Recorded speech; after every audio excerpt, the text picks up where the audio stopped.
2011년 12월 24일 오후 한 마을 주민이 강변에서 떠다니는 수상한 물체를 발견했다고 신고했습니다. 신고를 받은 후 경찰은 신속히 현장에 도착해서 부유물을 인양한 후에야 시체인 것을 보고 깜짝 놀랐습니다. 상반신은 흰 천으로 쌓여 있고 나일론 끈으로 단단히 묶여 있으며 바지와 양말을 신은 하반신은 밖으로 드러났습니다. 사망자는 키가 160에서 165 정도의 젊은 여성입니다. 사망자의 머리 부분의 상처를 확인한 후 이 사건의 성격은 즉시 심각해졌습니다. 수사관들이 사망자의 머리를 감싸고 있던 그 물건을 벗긴 후 사망자의 이마는 이미 크게 움푹 패여 있어 완전히 파괴된 상태였습니다. 시신의 부패 정도가 높지 않은 점으로 볼 때 사망자가 살해된 시점은 그리 오래되지 않은 것으로 보입니다. 의심할 여지 없이 이것은 악질적인 살인 및 시체 유기 사건입니다. 수사관들은 피해자의 소지품을 검사하던 중 중대한 발견을 했습니다. 원래는 이 사건이 시신의 근원을 찾는데 매우 번거로울 것이라고 생각했지만 뜻밖에도 신분증을 찾았습니다. 이 신분증의 이름은 샤오리입니다. 설마 26세인 샤오리가 현재 발견된 사망자라는 말인가요? 신분증 정보를 확인하기 전에는 아직 판단할 수 없습니다. 수사관들은 신분증에 적힌 정보를 바탕으로 샤오리의 집을 찾았고 이곳에서 샤오리의 시부모를 만났습니다. 알려진 바에 따르면 며느리는 올해 12월 15일에 집을 떠났고 실종된 상태인데 신분증에 있는 개인정보와 완전히 일치했습니다. 수사관들은 즉시 이 노부부에게 사망자의 시신을 확인하게 했습니다. 사망자는 바로 그들이 9일 전에 집을 떠나 지금까지 돌아오지 않은 며느리 샤오리입니다. 샤오리의 시어머니에 따르면 며느리가 집을 떠난 것은 이번이 처음이 아니며 이전에 남편과의 갈등으로 집을 떠난 경험이 있다고 합니다. 하지만 그들은 9일 전에 집을 나간 며느리가 이렇게 살해되어 강물에 버려질 줄은 전혀 생각하지 못했습니다.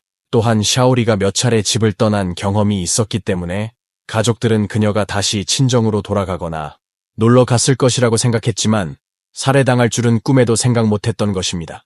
그렇다면 문제는 샤오리를 죽인 범인이 누구이고 왜 강변에서 비참하게 죽었는지입니다. 수사관들은 조사 중에 시신을 감쌌던 흰색 천 주머니가 상당히 눈에 익은 것으로 보였는데 이것이 바로 지역 담배 공장이 완제품 연화 담배를 구매할 때 사용한 포장 천 주머니입니다. 가장 중요한 것은 그들이 시신을 싸고 있는 천 가방에서 이상한 것을 발견했다는 것입니다.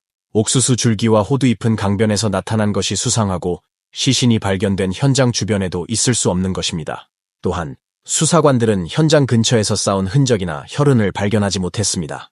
위의 정보를 종합하면 시신이 발견된 곳은 이번 사건의 첫 번째 현장이 아니라는 것입니다. 사망자는 다른 곳에서 살해된 후 강변 부두에 버려졌고 살해된 곳은 옥수수밭 근처 호두나무가 심어져 있는 것으로 추정됩니다. 이렇게 해야만 시신 꾸러미에 이 두 가지를 가지고 있는 이유를 설명할 수 있습니다. 수사관들은 또한 소포 안에서 여성용 슬리퍼와 목도리를 발견했으며 이 물건들은 고인의 가슴에 놓여 있었습니다. 죽은 사람의 머리를 감싸고 있던 옷을 벗기고 나서야 그들은 이것이 남성의 속옷이라는 것을 발견했습니다. 보아하니 이것은 남성의 겨울 방한복 안감인 것 같습니다. 물건을 많이 발견할수록 사건을 해결할 수 있는 단서가 더 많아진다는 것을 의미합니다. 현재 현장에서 발견된 이 물건들은 용의자와 관련이 있을 가능성이 높지만 샤오리를 살해한 범인은 도대체 누구일까요? 그 남자 안감의 옷 주인은 또 샤오리와 어떤 관계가 있을까요? 구독과 좋아요는 사랑입니다. 샤오리의 시부모님에게서 수사관들은 그날 남편 양민귀안과 싸운 후 화를 내고 떠났다는 것을 알게 되었습니다. 당시 그들 둘은 이미 밭에 나가 일을 하고 있어서 부부싸움의 원인을 잘 몰랐습니다. 일을 마치고 돌아왔을 때 며느리가 이미 집에 없다는 것을 발견하고 즉시 아들 양민귀안에게 샤오리가 어디로 갔는지 물었습니다. 아들은 샤오리가 다시 집을 나갔고 입구 도로를 따라 떠났다고 말했습니다. 아들의 얼굴에 가득 찬 낙담한 표정을 보고 노부부는 며느리인 샤오리가 떠난 이유를 더 이상 묻지 않았지만 과거에 대한 이해로 볼 때 오늘 두 사람은 분명히 또 갈등으로 인해 싸운 것이 틀림없습니다. 날이 점점 어두워지자 노부부는 샤오리가 걱정되어 아들에게 며느리의 구체적인 행방을 물었습니다. 그는 샤오리가 다른 사람의 전화를 받고 도로를 따라 떠났다고 말했습니다. 누가 샤오리에게 전화를 건지는 전혀 몰랐습니다. 누군가가 샤오리에게 전화를 걸어 그가 가출했다고 들었습니다. 당시 며느리가 처음 집을 나갔던 일을 묻자 두 사람은 조금 화를 내서 더 이상 묻지 않았습니다. 그들은 모두 샤오리가 예전과 마찬가지로 사흘에서 닷새 정도 밖에 나가면 스스로 돌아올 것이라고 생각했습니다. 하지만 샤오리가 떠난 며칠 동안 아들은 가족이 샤오리를 찾지 못하게 하였지만 본인은 걱정되어 계속해서 아내의 행방을 찾아다녔습니다. 예전에 부부싸움이 끝난 후 가출해도 항상 익숙한 곳에서 아내를 찾을 수 있었습니다. 하지만 이번에는 양민귀환이 근처에서 찾을 수 있는 모든 곳을 찾아봤지만 아내의 어떤 흔적도 발견하지 못했습니다. 남편은 실종된 아내가 걱정되어 발걸음을 멈추지 않고 여전히 여기저기 뛰어다니고 있습니다. 그러나 이 모든 것을 들은 수사관들은 즉시 이상한 점을 발견했습니다.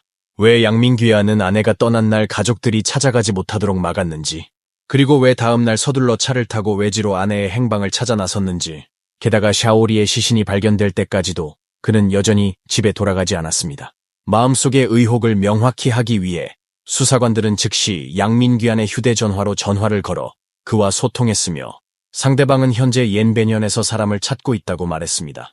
이로 인해 수사관들은 즉시 안도의 한숨을 내쉬었습니다. 그들은 양민귀환이 마음이 저려 일부러 외지로 도망갔다고 걱정했지만 계속해서 수사관들과 연락을 유지하고 있어 별다른 비정상적인 상황은 없어 보였습니다. 게다가 현지에서 이 사건이 발생한 후 상대방도 즉시 기차표를 사서 돌아오겠다고 했습니다. 수사관들은 그에 대해 약간의 의심을 품었지만 중요한 수준까지는 오르지 않았습니다. 하지만 샤오리가 양민귀환과 다툰 후에야 화를 내고 떠났기 때문에 양민귀환은 마지막으로 샤오리와 접촉한 사람으로서 수사관들은 그에게 즉시 현으로 돌아와 조사를 도와줄 것을 요구했습니다. 양민귀환은 즉시 최단 시간 내에 현으로 돌아가겠다고 밝혔습니다. 그가 집으로 돌아가기를 기다리는 동안 수사 작업은 여전히 앞으로 나아가고 있습니다. 현재 그들이 파악한 바에 따르면 샤오리는 15일에 싸우다 화를 내고 집을 나갔지만 수사관들은 그의 시신을 발견했을 때 그녀가 신발을 신지 않았다는 것을 발견했습니다. 게다가 그들은 소포에서도 슬리퍼만 찾았습니다. 그들의 집이 위치한 곳이 옌위안현의 비교적 외진 산악 지역에 위치해 있으며 외부로 가는 도로가 아직 완전히 건설되지 않아 도로 상황이 매우 좋지 않습니다. 만약 샤오리가 정말 먼 길을 떠나려고 한다면 적어도 그녀는 긴 시간 동안 걷기 좋은 신발을 신었을 것입니다. 아무렇게나 슬리퍼를 신고 외출했을 뿐만 아니라 그녀는 매우 먼 곳으로 가는 느낌이 들며 오히려 주변의 어느 친구 집에 가서 기분 전환을 하고 싶거나 거리에서 카드놀이를 하고 싶은 느낌을 줍니다. 샤오리는 떠날 때 어떤 짐도 가지고 있지 않았고 남편이 떠난 후에도 제때 그녀를 찾으러 가지 않았습니다. 수사관들은 샤오리가 길 가나 어딘가에 있을 때 사고를 당한 것이 아닐까 추측하고 있습니다. 예를 들어 화가 나서 집을 나서는 과정에서 악당의 공격을 받은 것입니다. 하지만 한 가지 상황은 이해할 수 없다고 합니다. 샤오리의 시신이 발견되었을 때 그의 몸에는 신분증과 은행 카드 외에도 수사관들이 소량의 현금을 발견했습니다. 일반적으로 재물을 강탈하려는 범인은 목표물에 있는 재물을 가져가는 것이 맞습니다. 문제는 그의 재물도 잃지 않았다는 점입니다. 이러한 점에서 누군가 길을 막고 재물을 강탈할 가능성을 기본적으로 배제할 수 있습니다. 또 한 가지 가능성은 26세인 샤오리가 예쁜 얼굴을 가지고 있기에 혼자서 길을 걷다가 누군가가 나쁜 마음을 품고 덮친 뒤 살인했다는 것입니다. 현재로서는 샤오리가 이것 때문에 불행이 발생할 가능성이 존재하는 것 같습니다.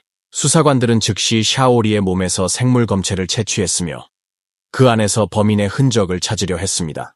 하지만 곧 그들의 추측은 법의학자에 의해 거부되었습니다. 부검 결과 샤오리가 살해되기 전에 강제 침범을 당했을 가능성을 배제했고 현지 외부인이나 이동 인원에 대한 조사 후 이들의 범행 가능성도 기본적으로 배제했습니다. 가장 중요한 점은 법의학자가 사망자의 모든 상처 부위를 검사한 후 샤오리가 머리에 심각한 타격을 입었지만 그의 몸에서는 저항으로 인한 다른 어떤 상처도 발견되지 않았다는 것입니다. 수사관들은 이를 바탕으로 범인이 사망자의 지인이거나 여러 명이 범행을 저질렀다고 분석했습니다. 그렇지 않으면 사망자를 때릴 때 어느 정도 저항의 상처가 생기는 것이 정상입니다. 비록 2명 또는 2명 이상이 공모하여 범죄를 저지를 가능성을 배제할 수는 없지만 현재 다양한 단서를 반복적으로 연구한 결과 수사관들은 이 사건이 혼자 저지른 것일 가능성이 가장 크다고 판단합니다. 또한 범인은 몸이 튼튼하고 적어도 체력이 매우 좋아야 합니다.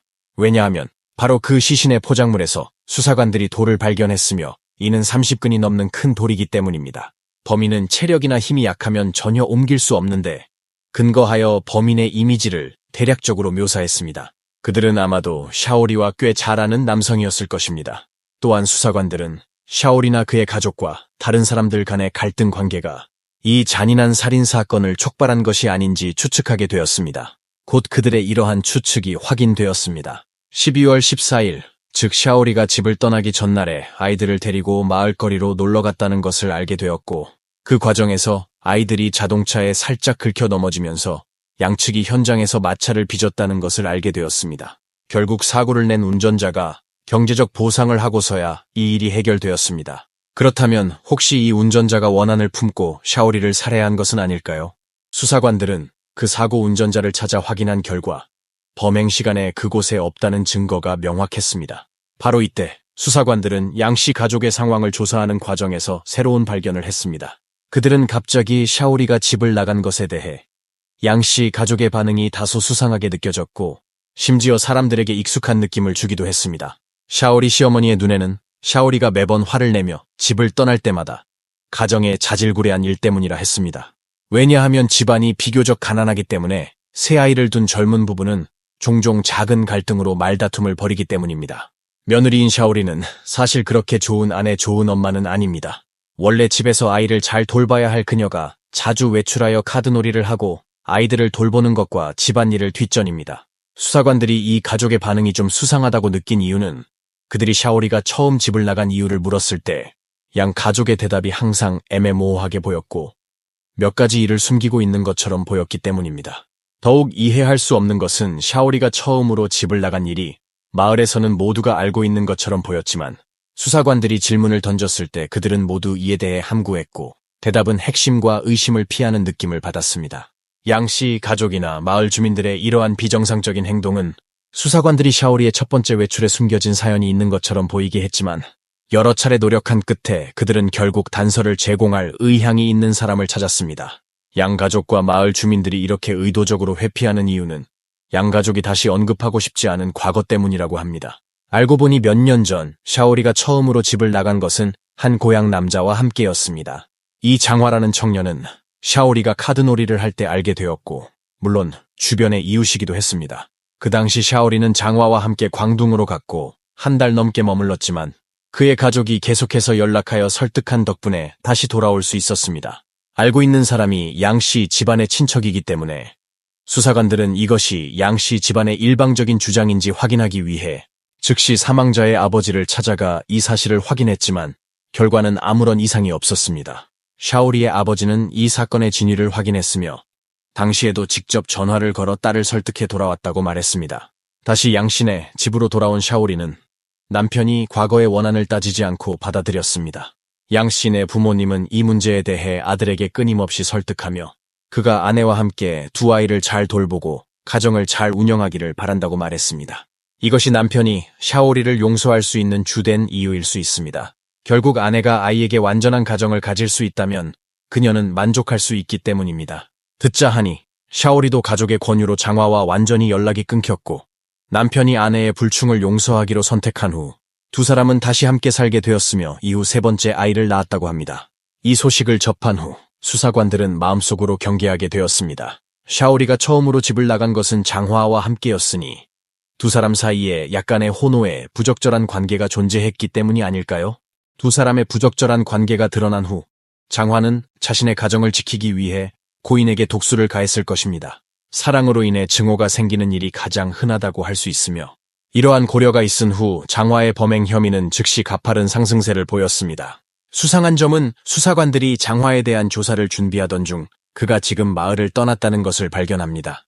이는 그가 이미 죄를 두려워하고 도주한 것이 아닌지 추측하게 만듭니다. 다행히도 조사를 거친 후 그들은 장화의 흔적을 발견하고 즉시 타지로 일하러 나간 그를 찾아 조사를 진행했습니다. 찾아온 수사 관계자를 마주한 장화는 자신이 실제로 광둥에 갔고 샤오리도 갔다고 인정했지만 당시 두 사람은 만난 적도 없고 어떤 관계도 없었다고 말했습니다.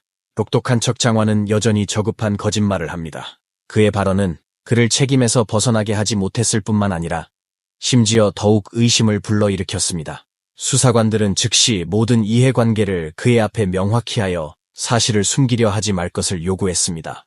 아마도 일의 심각성을 인식한 듯 장화는 결국 말을 바꿨습니다. 그는 몇 년 전 자신과 샤오리가 부적절한 관계를 맺은 적이 있었지만 지금은 완전히 끊겼다고 말했습니다.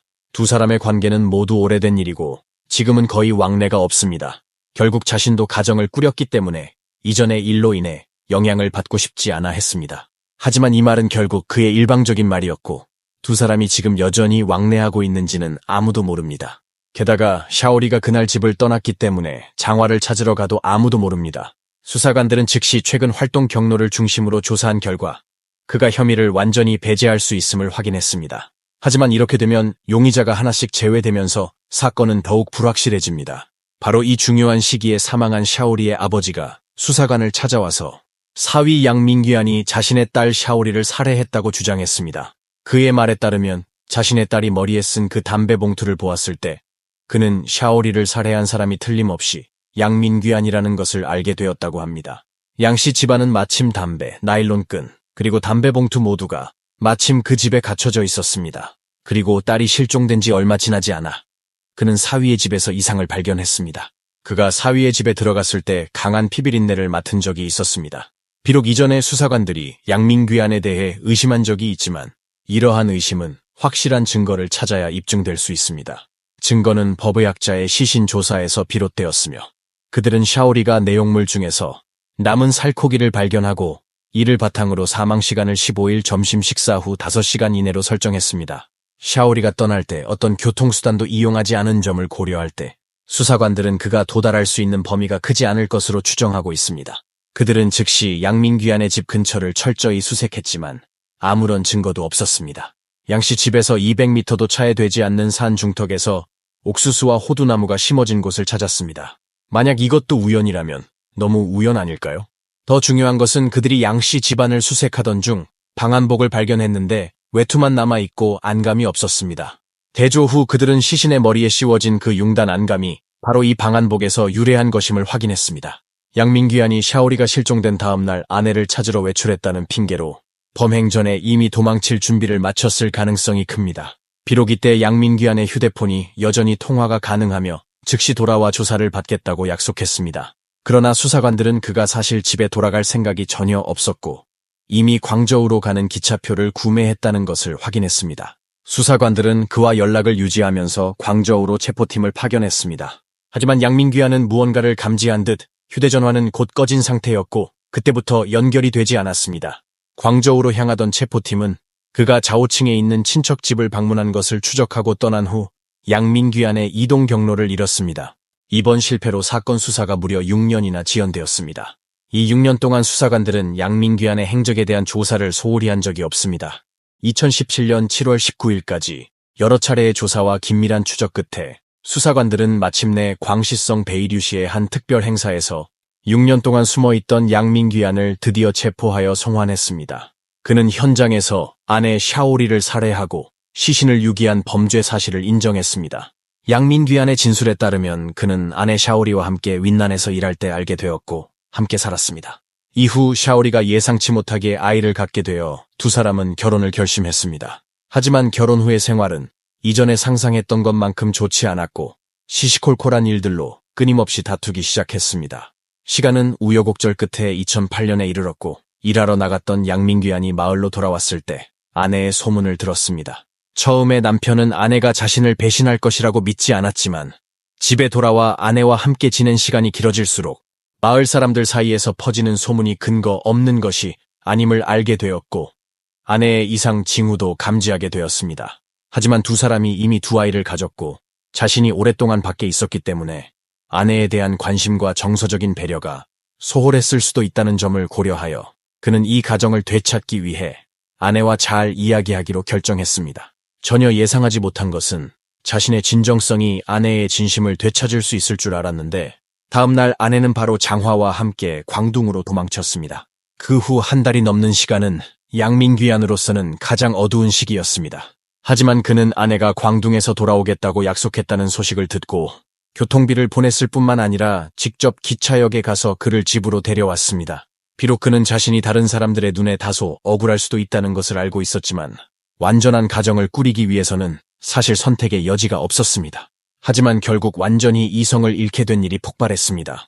사건 당일인 12월 15일 두 사람은 친척집에서 식사를 마친 후 집으로 돌아갔지만 샤오리는 친정집이 돌아가서 할 일이 있다면서 당장 가자고 했고 이 일로 말다툼을 벌였습니다. 샤오리는 당일에 돌아가고 싶었지만 양민귀안은 허리가 아프고 길이 좋지 않아 이틀 후에 다시 가고 싶었던 것입니다. 샤오리는 남편이 자신을 친정에 데려다 주지 않자 크게 다투고 화를 냈습니다. 두 사람이 말다툼을 한 후 그녀는 집을 나가려고 짐을 싸기 시작했습니다. 양민귀환은 당시 자신이 강력히 만류하며 그녀를 데려다 주겠다고 했지만 아내는 그가 주의를 기울이지 않는 틈을 타 결국 집을 뛰쳐나갔습니다. 남편이 그녀를 따라잡았을 때 마침 옥수수와 호두나무가 심어진 장소에서 추측한 대로 크게 다투고 그 과정에 예실이 떠오르게 되었습니다. 샤오리가 여러 번 화를 내며 떠나자 결국 양민귀환은 충동을 느꼈고 그가 억제할 수 없었던 것은 아내가 한 말들이었습니다. 대략 자신은 누구와 자고 싶으면 언제든지 잔다는 식의 남자를 조롱하는 말을 했습니다. 양민귀환에 따르면 사실 샤오리의 발언은 이보다 더 심했습니다. 여러 해 동안 쌓인 억압과 분노가 결국 그로 하여금 이성을 잃게 만들었습니다. 바닥에 있는 돌을 주워서 샤오리를 향해 돌멩이를 던졌습니다. 샤오리가 땅에 쓰러져 꼼짝도 하지 않고서야 양민귀환은 당황했습니다.